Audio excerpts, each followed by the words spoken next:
je peux le comprendre hein, parce que c'est un décret qu'il a nommé là-bas. Mais on se connaît, on sait ce qu'il disait au général ici. Quand il a annoncé que quand il y a eu des accords avec la CEDEAO, on sait ce qu'il disait. Aujourd'hui, parce qu'il a été nommé comme délégation spéciale, avec cette folie maintenant là, il s'est dit que non, il faut barrer la route. Est-ce qu'on en a besoin de ça? Est-ce qu'on en a besoin de ça? S'il a le numéro du patron, il n'a qu'à le dire, mon patron, on veut que les femmes demandent que tu sois candidat.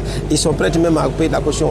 Mais pourquoi empêcher des paisibles citoyens qui vont à la recherche du quotidien? On sait comment les Guinéens vivent aujourd'hui. Moi, je dis tout simplement que c'est de la démagogie. Parce qu'ils chantaient haut et fort, ils disaient du n'importe quoi, c'était pour obtenir un décret. Et il a eu aujourd'hui, ils veulent. Ablaye Kourouma, le président du RRD, vient de vous le dire. Parce qu'il y a des gens qui distribuent de l'argent aujourd'hui, qui font sortir des femmes aujourd'hui, alors que c'est l'argent du contribuable, c'est pour se maintenir à leur pouvoir. Sinon, on se connaît dans ce pays-là, on sait ce qu'il disait au général. S'il m'écoute aujourd'hui, il sait ce que ces personnes-là le disaient.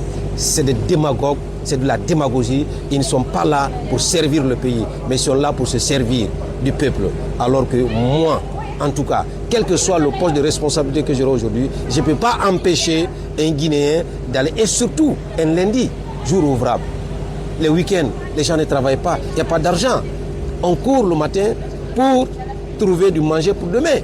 Les enfants vont à l'école, la rentrée vient de se faire effectuer. Pourquoi tu barres la route? Moi, en venant aujourd'hui, j'ai su sur l'autoroute qu'il y a quelque chose.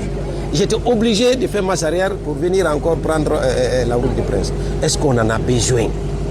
Laissez le président tranquille. S'il sera candidat, il va dire haut et fort. Ce n'est pas un enfant. Il ne faut pas l'induire à l'erreur. Il ne faut pas l'obliger à faire quelque chose peut-être qu'il n'a pas l'intention.